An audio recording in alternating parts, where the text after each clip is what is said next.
caixinha. Tira o baralho da caixinha. Segura a caixinha, né? A caixinha, pega a caixinha pra ele. Mistura as cartas.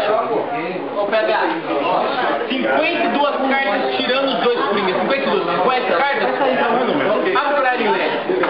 Tira uma delas. Memoriza uma carta. Memorizou? Para que ela fique diferente no baralho, vira. Deixa ela invertida aqui no meio.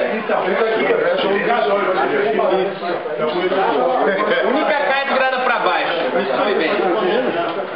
Vira a caixinha. Guarde o baralho dentro da caixinha, por favor.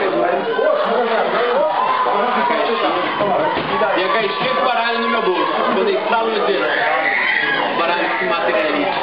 É o mesmo baralho. Para lá que tá o mesmo. Você tem uma carta virada que você nos colocou. Olha a sua, qual foi a sua carta? Pode falar. Se o rei de pau estiver invertido aqui no meio, você vai embora pra te bater. Rei de pau. Cartas misturadas. Uma carta invertida, única. Vira uma pessoa.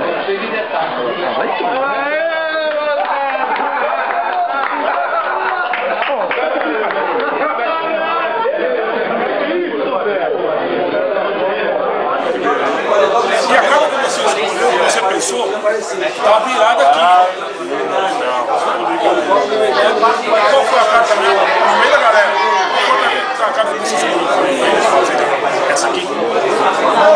A única virada no bagulho. Só ele, só eu sabia. Só eu sabia, não foi inteligente. Não, você combinou, hein? Você combinou. Não sei, vai aparecer.